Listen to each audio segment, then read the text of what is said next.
আপনাদের অনেকের খেয়াল থাকার কথা, শেখ হাসিনা সরকারের যখন পতন হলো ঠিক এর আগ মুহূর্তে তিনি চীন সফরে গিয়েছিলেন। তো সেখান থেকে বাংলাদেশে এসে একটা সংবাদ সম্মেলন ছিল। ওই সংবাদ সম্মেলনেই যে আপনার কথাটা আসছিল যে আপনার কি বলা হয় যে মুক্তিযোদ্ধার নাতিপতিরা পাবে না তো রাজাকারের নাতিপতিরা পাবে কিনা। চীন সফর শেষে অনেকটা মেজাজ খারাপ ছিল শেখ হাসিনার। আসলে কেন?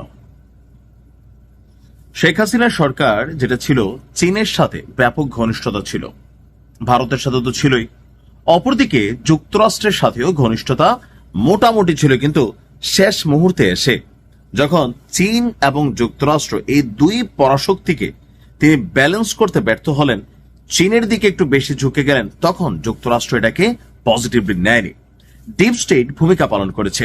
তবে আগামীতে যারা সরকারে বসতে যাচ্ছেন তাদের পায়েও শেকল পড়াবে আমেরিকা।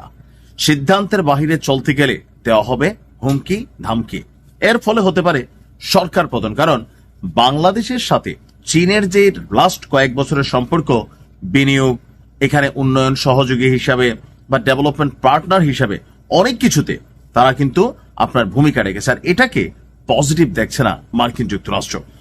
সম্প্রতি বাংলাদেশে যুক্তরাষ্ট্রের নবনিযুক্ত যে রাষ্ট্রদূত আছেন ব্রেন্ট টি ক্রিস্টিয়ানসন, ক্ষমতায় আসার আগেই ক্ষমতাসীন সরকারদেরকে, অন্তর্বর্তী সরকার থেকে শুরু করে জামাতের দিকে বন্ধুত্বের হাত বাড়ানো, বিএনপির সাথে কমিউনিকেশন, সবকিছুতে নিজেদের আধিপত্যের একটা বার্তা দিচ্ছে।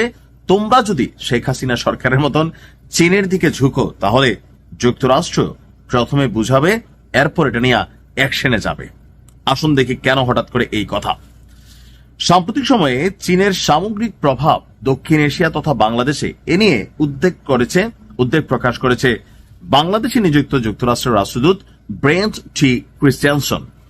তিনি বলছেন যে আপনার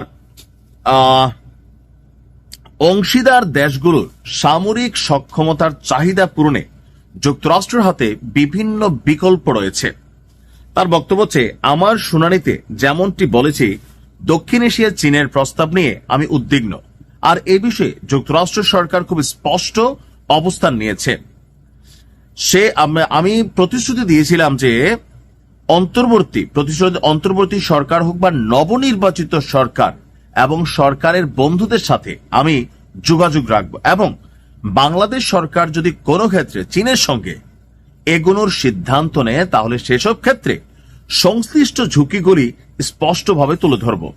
যুক্তরাষ্ট্র এবং বাংলাদেশের মধ্যে আপনার সামরিক পর্যায়ে সহযোগিতা শক্তিশালী করা এবং তা ধারাবাহিকভাবে বৃদ্ধি হচ্ছে, আরো বৃদ্ধির চেষ্টা চলবে।